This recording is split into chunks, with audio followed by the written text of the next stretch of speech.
I got a question from a blue belt named Matt who's getting to mount, but he says he's running into the situation where he gets to mount and the guy's got like the T-Rex arms, he can't break his grips, and so he can't even set up a submission, right? And then from there, the person eventually sets up his frames and escapes and he loses the position. So I'm gonna show you two different ways to deal with really tight arms and mount.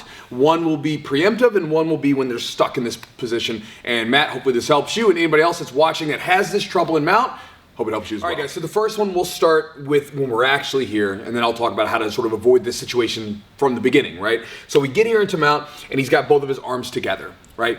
It can be really tough to push the arms away. And again, I've tried underhanded grips pushing like this, I've tried overhand grips pushing like this, and it's tough. Here's what I've found that works really well for me, and this is what I've been doing, and what I really like from this position is I'm gonna get a basic, like a baseball bat grip, a under over. So I'll do an under grip around the wrist, and again, when we grab wrist control, I talk about this all the time on the channel. If you're watching this right now, you take put your middle finger and thumb, if you've never done this before, put it on your forearm, and then slide it down, and it should catch right naturally at the bend of the wrist here, right where you have this little divot. It should catch that natural bend right there. Okay, so that's where my under grip's gonna go, and it gives me this beautiful control in the wrist. Now the other one will go right over top. Now or on bottom, depending on how you're looking at it. So from here, what I'm gonna do, instead of just pushing to the side, I'm gonna pull the arm away from him, just a real quick pull, right? So instead of pushing here, I'm gonna pull away, and then now I push out. Because you can think about it this way, like this is a stronger position for him than if the arm is slightly away from the body. Now, even if he just try to hold it here, even if he's holding here, it's much easier to push the arm down.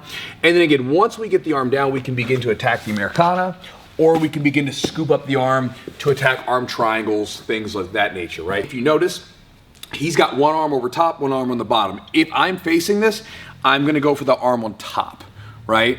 Because this way, like this arm, I pull it away. If it's the other way around, and I pull here, he's got this hand to reinforce it and keep it tight to his body. So whatever hand's on top, we'll do the side.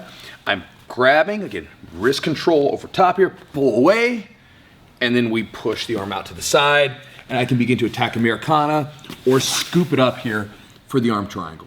Now here's a really useful strategy for you. If mount is your end destination, if that's where you're trying to get to, then you wanna think about, well, what do I need to do? What do I need to have a good mount? Well, to have a good mount, we'd like to have an arm, right? Because again, if we get to mount and he's got his hands together, he sets up his frame, that's a problem.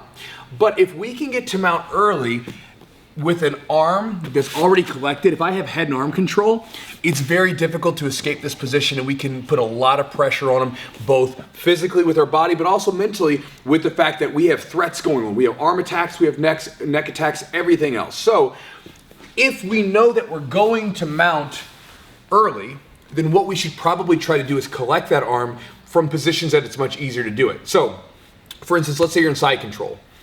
It is generally easier for me to get an underhook in side control than it is to get an underhook in mount here, where he's defending that with everything he's got, right? So, if that's the case, let's start in side control and let's get that underhook. And then when we advance to mount, we've already got this arm ready. Another really good option, guys, again, if you get stuck in like a half guard, right? Half guard passing is a really good way to pass, whatever. When we're in this half guard passing situation, we're here. I can start to push the knee down.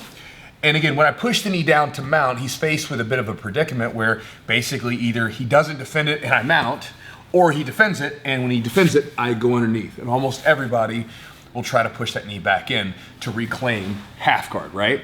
So when we get here into half guard, we're in a nice tight position. I push, drive the knee through, scoop up the arm, and again, I can start to work for my pass. And once we're passed, we already have the arm collected and we're in mount.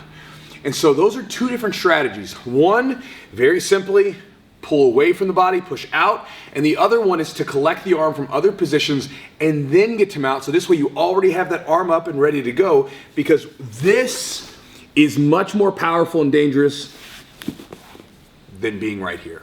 So Matt, hopefully that helped you out with your question that you had, brother. And guys, if you're having the same trouble, hopefully it helps you too. As always, I'll talk to you next time.